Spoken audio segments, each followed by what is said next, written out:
Y'all ready to be history? Get started. Welcome. Hi. Hello, everyone. To the Pro Audio Suite. These guys are professional. They're motivated. With Tech to the VO stars. George Whittam, founder of Source Elements. Robert Marshall, international audio engineer. Darren Robbo Robertson. And global voice. Andrew Peters. Thanks to Tribooth. Austrian audio. Making passion heard. Source Elements. George the Tech Whittam. And Robbo and AP's international demos. To find out more about us, check theproaudiosuite.com. Line up, ladies! Here we go. And welcome to another Pro Audio Suite. Thanks to Tribooth. Don't forget the code TRIPAP200. That will get you $200 off your Tribooth. And Austrian Audio, making passion heard. Speaking of which, I've been playing around with the CC8 for probably about a year, I reckon. Would have to be a year. Has it been that long? Yeah, I guess so. I think it would be, yeah. It's been your mic in like outside your control room. It's like your mic outside the control room, isn't it? Yeah, but I've put it actually in the booth now. Oh, is it? Yeah. So I'm just playing around with it in there because it. And anyway, you've traveled with it a lot too. I've traveled with it, yeah. But I thought, just out of interest, I mucked around playing with a couple of different mics, and then I sent an email, and then Robert, you came back and said, "Why don't you run it through the PASport VO?" Yep. Set the gain the same. So I did an OC18 because it was there, and the CC8, and just see what the difference was. And I found it quite interesting. And I think, George, you have a sample of my ramblings. That I do. Okay, this is just a quick experiment with the Austrian Audio CC8 and the Austrian Audio OC18. The CC8 is a small diaphragm pencil mic, and the OC18 is a large diaphragm condenser mic. You're currently listening to the CC8, the pencil mic. And now you are listening to the OC18, which is the large condenser. The large condenser is about a fist or so away from my mouth, which is roughly the same distance as I am from the pencil mic, which I'm going back to now. So this is the CC8, and this is the OC18, both running through the PASport VO, both sitting at 1 o'clock in gain. This is the OC18, and this is the CC8. So once again, CC8 from Austrian Audio, OC18, large diaphragm condenser. They are so insanely similar. That's crazy. There's very, very, very little. And I'm not even sure I'm hearing anything I thought the different. CC8 was a little bit more forward. I'm pretty shocked at how incredibly similar they are. They're really You wouldn't similar. know the difference. They're totally interchangeable. It's like if you want to get an 18 and then travel with a CC8 because it's smaller and maybe less fragile. Because it's smaller and less fragile and cheaper. Yeah. CC8 is what, 400 US? 400 compared to 1200, I think. No. 18 or 818? Which was the one? 18. 18, which is the 18. Okay, yeah. Did you compare it to the 818? That'd be interesting too. Yeah, the 818 and the 18, if you're in cardioid, they sound the same. Same capsule, same everything. Yeah. Same electronics. But I couldn't believe how close they were. I mean, we've talked about this before when we had Kurt come on the show and just talk about the different microphones and stuff that they had at Austrian Audio. But when doing that comparison through the same preamp, same level, everything the same, in the same environment, I could not believe how close that was. Well, it sure is handy having a single press button that lets you switch between them, right? Yeah, but it'd be really funny if you're doing a session. Would you like the pencil mic or the large diaphragm condenser? Right. They sound exactly the same. You wouldn't know the difference. That's pretty amazing. It just shows how the voicing of the mic is a subjective, tasteful choice, or it's somebody's taste. And then when they design and tune the mics, that person's taste is what they're going for. And they're like, we want them to be consistent from mic to mic. And, they're not trying to get different characters from their mics. And they're not trying to have a vintage tone or whatever.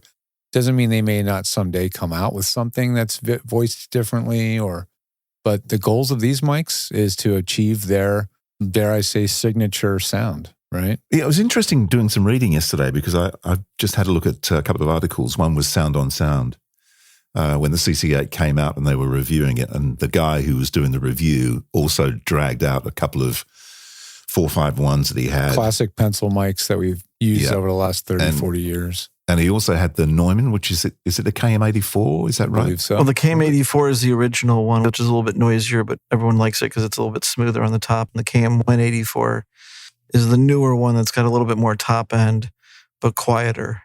And they also had an The- interchangeable capsule series, the 100s. Well, that's So the they had 100 series, Yeah. yeah. And then you get Mhm. the 130 and the whatever, yeah. We had those at Virginia Tech. They were pretty Mhm. sweet. Yeah. So what did they say when they compared them? He sort of, the article kind of inferred that the CC8 sat somewhere between the 451 and the 84, Mm-hmm. or the 184, I can't remember which one Yeah. it was, because that, what they've done when they got the 451s, there was an inherent harshness in the top end, Mm-hmm. which people didn't really like very much, obviously, because it was quite brittle. So they've kind of smoothed out the top end. And I think they may even have a little bit more bottom end. I'm not sure, but it certainly makes the mic very, very flat. Yeah. Yeah. I think the top end, even though insane, was actually the whole thing about the 451. Is it Yeah. just was like amazing on like acoustic guitars and certain things that had this like bright for days kind of sound. Certainly wasn't flat, but it was bright. Yeah, I'd say that just my experience with the CC8s is they are, because I got 184s and I got the CC8s, and I think I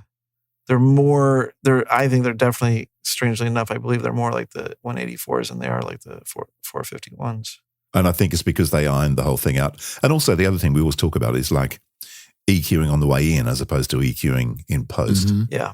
Like if your mic is inherently brittle going in, then you're going to have a job to sort that out once you're, sort of doing EQing and stuff like that, I would imagine. Yeah. So the CC8 You better- has high pass filters on the body, correct? The Yeah. Yes, switches? it does. So it has And a pads pad. Yeah. And a switches. pad, doesn't it? Yeah. Yeah. Yeah, it's got a 10 and the 20 dB pad. It's the same as the 451. Same thing. And the Neumann has nothing. It's a really versatile Yeah. mic. It can handle 156 decibel max SPL. It's literally, there's only one spec that would be in any way looked down upon, and it shouldn't really be because it's the same spec as the 41.6, and that's the self noise. It's rated at 16 dB SPL A weighted. Yeah. Because it's small. Yeah. Right. And the 18 is rated at 8 dB A weighted. So, I mean, if you're going to look at them under a microscope, and really look at them, you're going to, oh, okay, there's a little bit more noise in the CC8. But it's certainly not enough to be. But nothing compared to your last episode's room noise. Right. Yes. Very true. Exactly. Very true. Yeah. It's such a cool mic, and I'm wondering, I have tried it in the Tri booth. I think I did a file ages ago with Yep. it. But I think it's going to be a really cool thing, certainly to travel with. If you want to keep that signature sound of an OC, if that's what you've got in your studio, Yeah. taking the CC8 with you. Dude, I think it's a no-brainer. Really, Yeah. it's clean enough, absolutely clean enough. It says it's also a handmade capsule. And the difference in sensitivity wills out as well, because you noticed how the OC818 or the 18 was a little bit lower in gain. Yeah. It's a 13 millivolts per. Is that Pascal? That's what they measure the Pascals, sensitivity. yeah. And then the CC8 is 15. So it's two more. Two more Pascals. That's it. Fuck That's that. it. Forget it. Yeah. Yeah. Now, do you think that's also related to the size of the capsule? That a large capsule Typically, requires? the smaller capsules are harder to make lower noise because you're trying to get. But I mean, the you know, like sensitivity part of it, the sensitivity rating, is that directly related to the self noise? I honestly don't know. Like we'd have to Right. go to get one of our mic experts back on the line Yeah. because you could see how a large diaphragm might be more sensitive because it's got more surface area to pick up, but then it definitely has more mass to move. Right. In this case, the CC8 is more sensitive and more self noise. The two might come hand Kind in of makes hand. sense. Yeah. But the small diaphragm mics are more accurate, is that correct, than a large diaphragm? Yes. The large diaphragm has more resonant issues within the diaphragm itself. So your theoretical best diaphragm gets tiny because then it's just hitting like one column of air. It's it's not there's no resonant issues and things like that. There's a lot of tuning them. That's why my lab tries to go with the rectangular diaphragms. There's another mic company, I don't know who it is, that made a triangular diaphragm, and they're all trying to like deal with resonances and when the attention. Yeah, some of the lavaliers have a square diaphragm, don't they? Yeah, what's that company that has that? I've seen those. Sanken? Yes. Not Sanken. Is it Sanken? I don't know. Could be. I don't do enough. But yeah, I've seen them. They look like a little plastic black square. You can see the white diaphragm in there or whatever it is. Yeah, it's fascinating. But yeah, like you look at Earthworks microphones and the diaphragms are like half the size or even less because of the nature of a circle. They're tiny, tiny, tiny, but then they're noisy. And I can hear the difference. When I listen to I got a pair of Earthworks QC8 or QC30s, QT or QC. QC30. Mm-hmm. Yeah. It's like this Omni that's, flat. Like within a Great dB Plains. from, top to bottom, right? Yeah, but you can hear it. Noisy. So it's great. It's really good on loud stuff. Takes high decibels well, really flat, but yeah. I had that Earthworks Ethos. That was their like answer to an SM7. And that's still a really small diaphragm mic. And they did a really good job controlling the self-noise, but it was definitely noticeable. And my understanding is they're actually doing a redesign on that mic. I sent mine back in because I had an issue.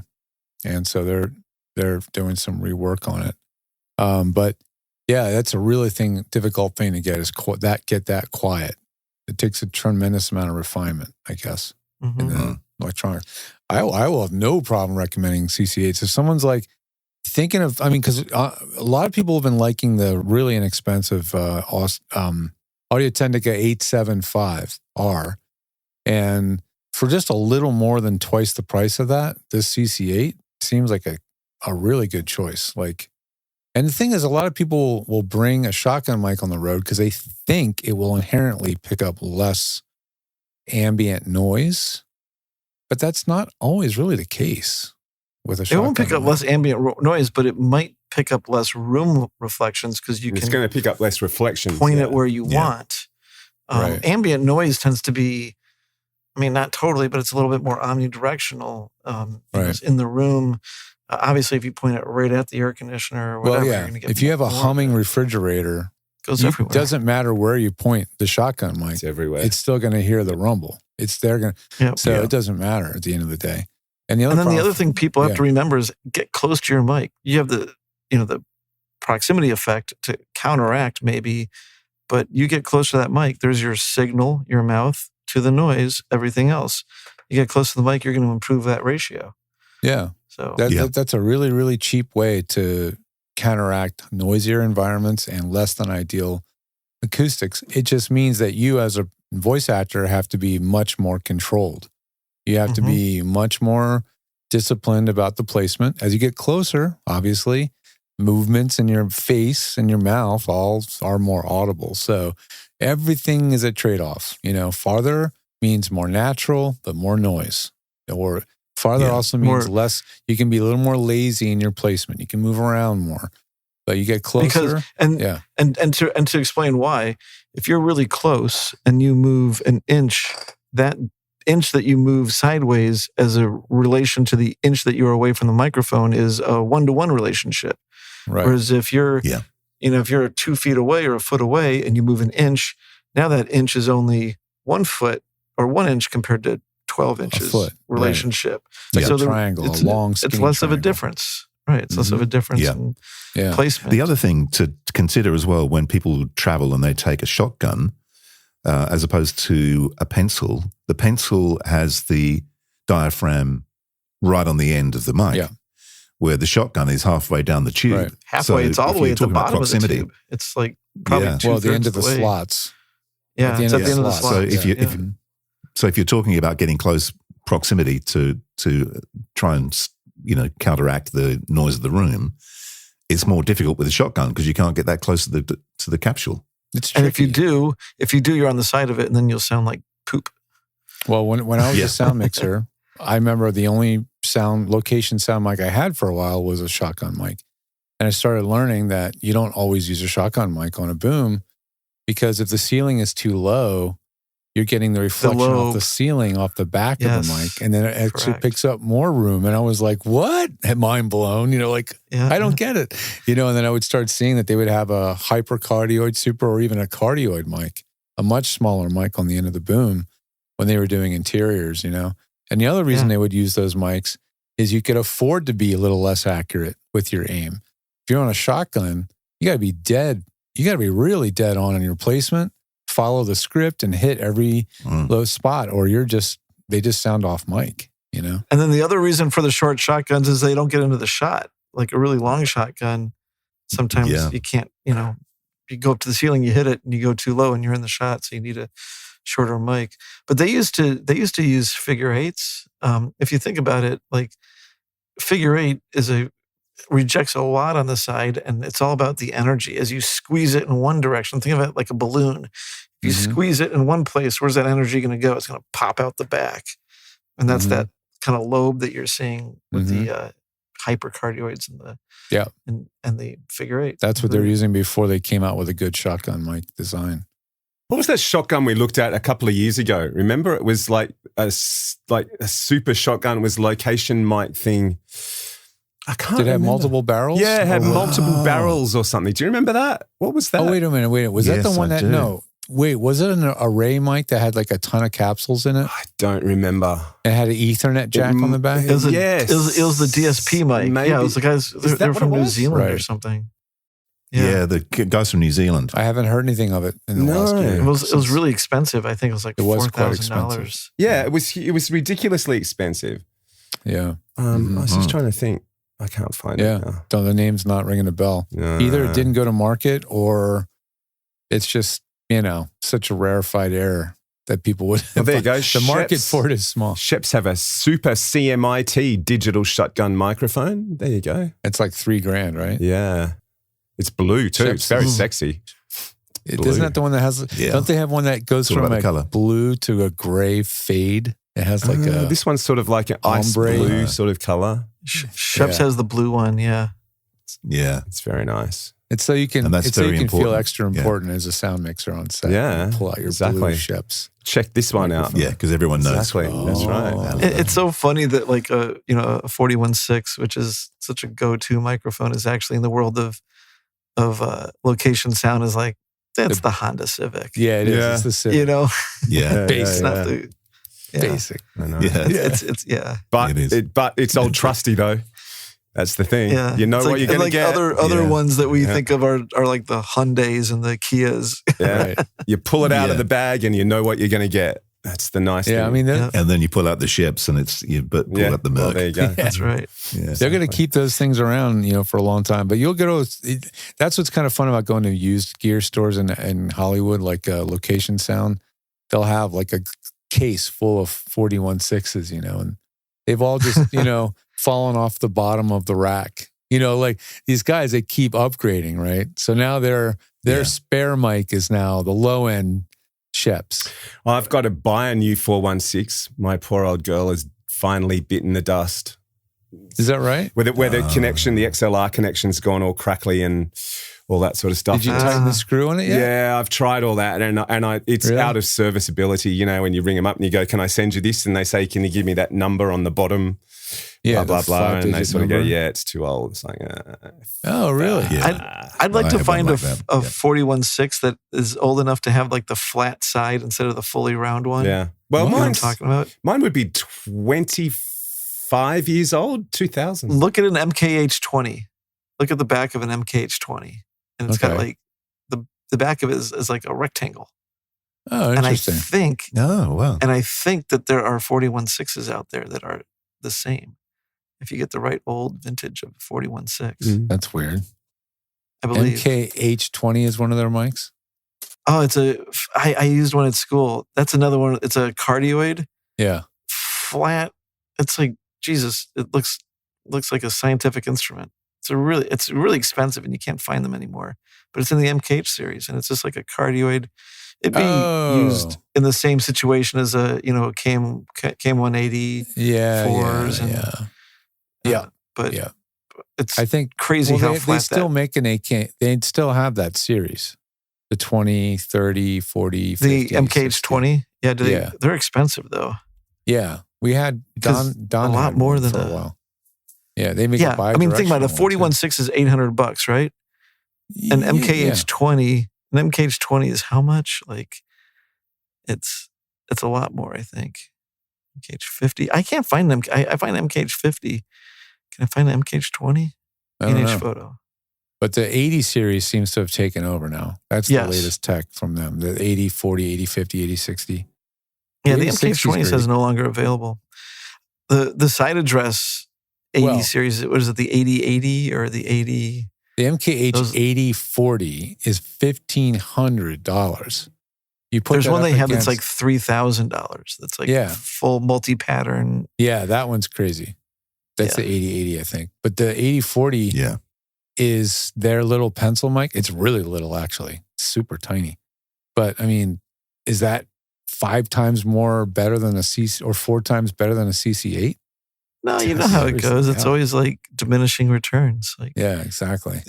And it's also that, you stick a badge on it and people are happy to pay the premium for the badge. I know we were talking before about the 451s and the 84s. Right.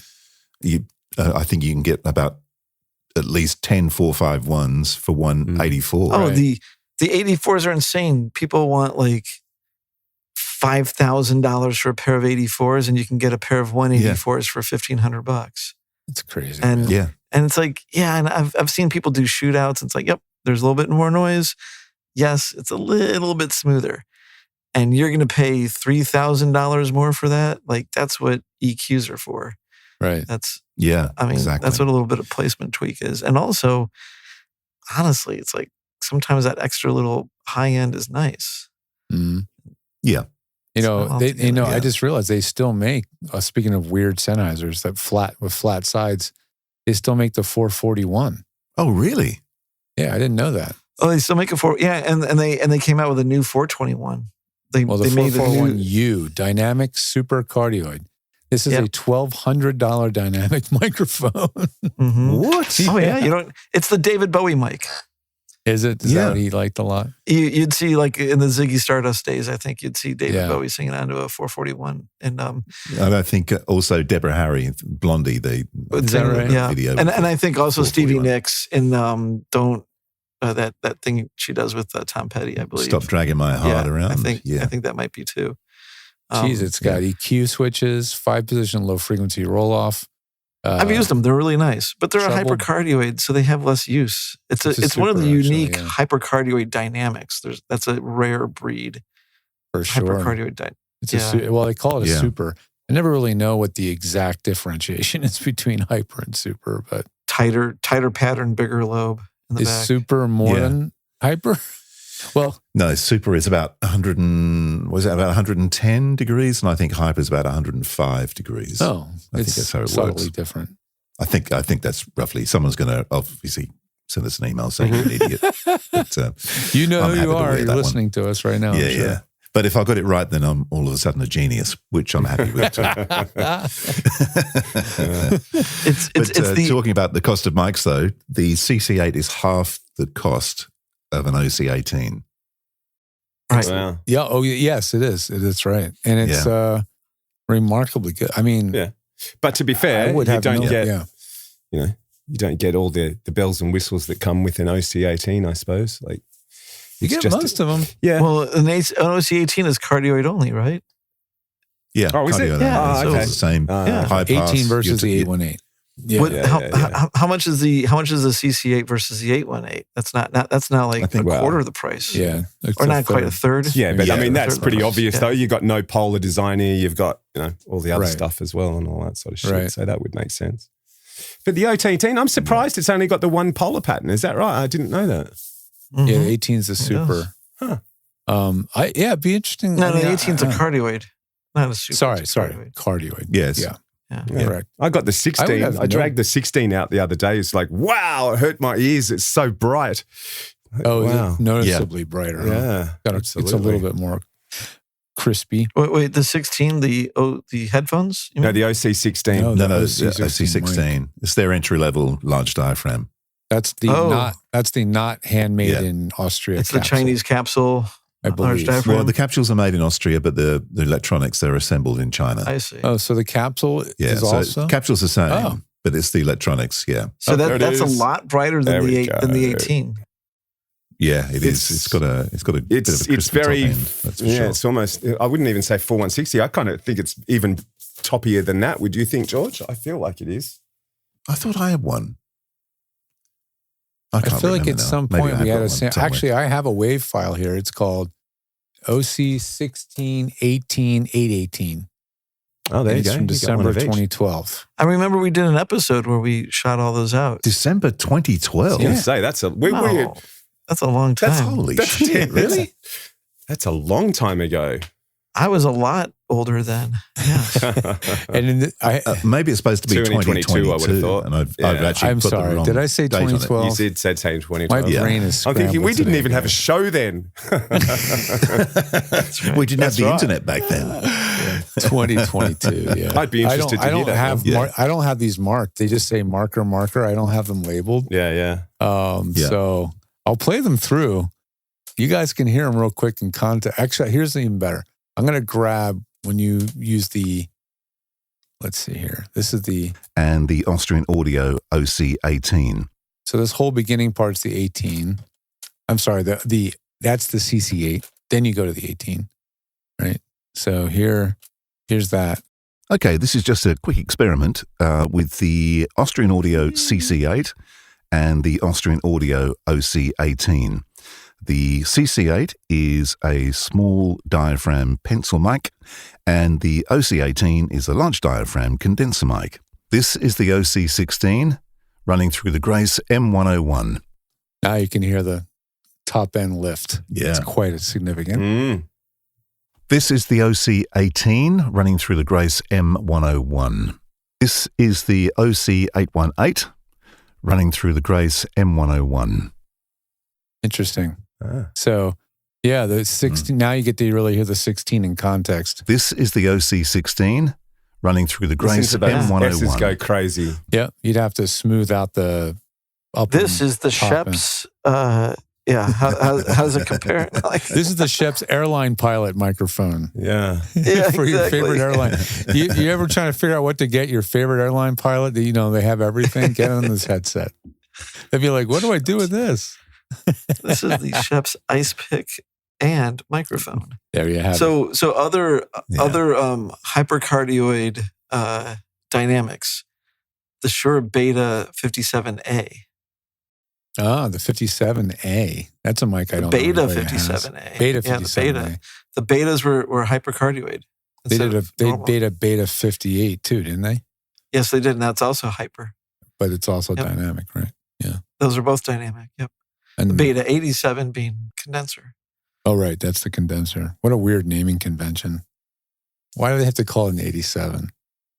I never understood that. Just to fuck with Neumann. I don't know. Clearly came after the U87, so I don't know. Like, you know how we Yeah. mic guys are. We can name mics simply by a 2-digit number usually, or a 3-digit number maybe. Yeah. Right. Oh, grab True. a 57, grab a 58. Grab this and that. But then it's like, grab an 87. No. The SM87. Yeah. But I think if most people said grab an 87, then it would matter. It's like if you, this is what you do. You go to someone, you say, give me, like an audio engineer, give me an 87. If they give you a Shure, they're a live engineer. If they give you a studio mic, then they're a That's studio true. engineer. That's the ultimate insider audio engineer nerd stuff. How do I know it? How do I know you're a live guy without having to ask? Which mic do you hand me? Yeah. I say, give me an 87. Well, that was fun. Is it over? The Pro Audio Suite, with thanks to Tribooth and Austrian Audio. Recorded using Source Connect. Edited by Andrew Peters and mixed by Robbo. Got your own audio issues? Just ask Robbo.com. With tech support from George the Tech Whittam. Don't forget to subscribe to the show and join in the conversation on our Facebook group. To leave a comment, suggest a topic, or just say g'day, drop us a note at our website, theproaudiosuite.com.